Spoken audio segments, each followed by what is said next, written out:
Hi, this is Dan Wickware, and in this session we'll talk about number 169, question number 169 in my book, 200 Questions About the Bible and the Qur'an. Question is this: would God have encouraged Muhammad starting multiple wars of aggression to spread Islam? The Bible would indicate no, but the Qur'an indicates yes. Let's look at the biblical viewpoint first.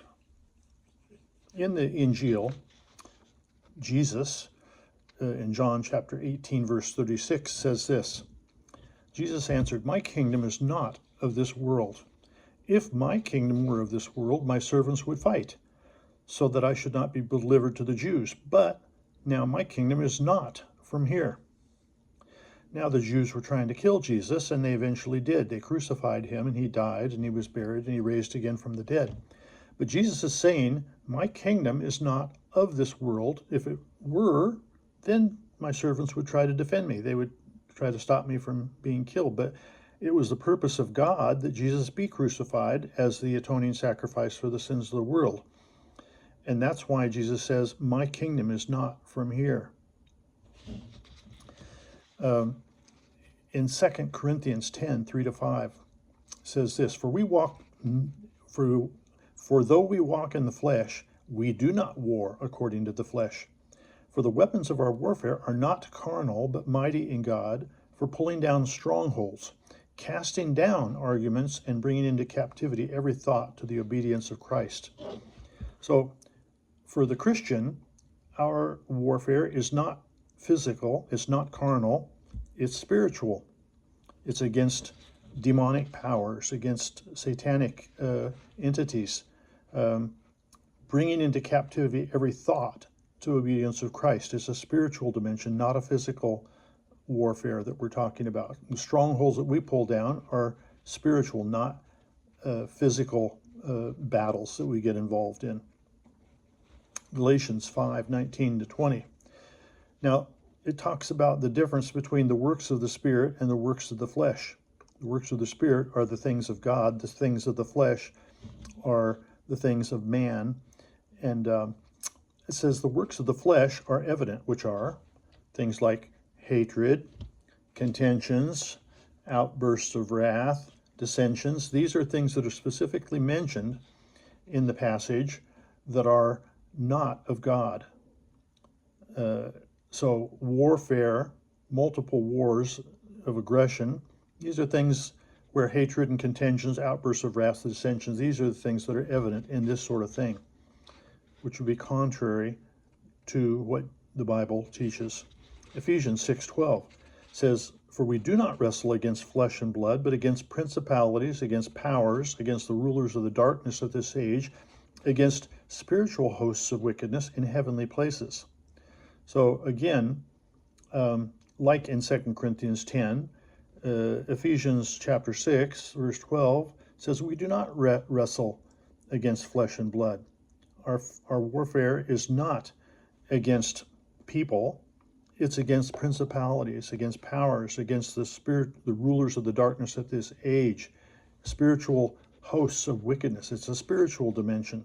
That's why Jesus says, my kingdom's not of this world. If it were, then my servants would fight. But no, it's not. And we look at James chapter 4, verse 1. What does it say about wars and where they come from? Where do wars and fights come from among you? Do they not come from your desires for pleasure that war in your members? So the lust for things, gaining possessions, what they call ganimet in Arabic. Ganimet is the spoils of war, and Muhammad took 20% of what was captured of the spoils of war, and he put it in his own pocket. He got rich off of his warmongering, and his soldiers got rich off of their warmongering. They got the 80% of the spoils of war.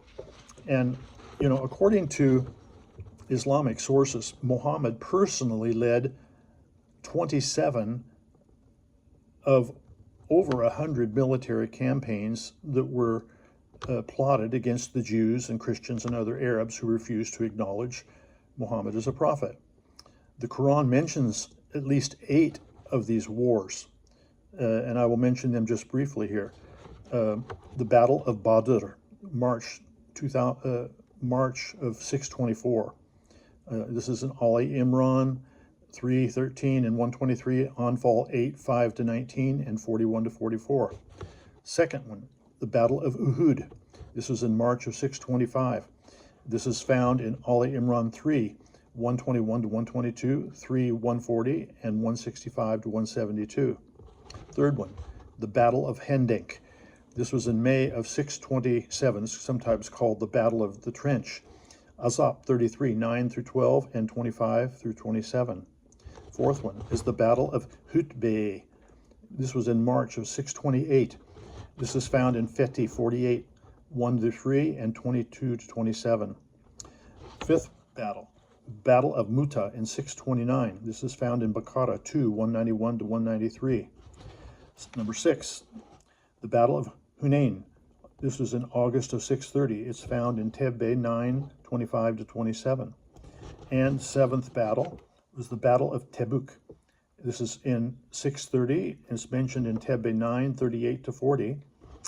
Also 42-52, 65-66, 81-83, 86-87, 90, 93, and 117. The final one is the Battle of Mecca. This was in 630. This is found in Tebbe 9:12, Qasas 28:85, Saf 61:13, Nasr 110, 1-3. So these are the different wars that are mentioned in my book, which is called An Outline of Jihad in Islamic History. You can find 100 different examples of battles and skirmishes that Muhammad ordered or sanctioned. He took part personally in at least 27 of these battles, but he sanctioned many, many more than that. And I give a detailed explanation of what took place, where it was at, when it was at, what happened. Even in some of the instances, the statistics are clear as to how many people were killed and all of that stuff. So you can look, if you go online to danwickwire.com, you can download this booklet, and it's a complete history of jihad in Islamic history, but it particularly covers the detailed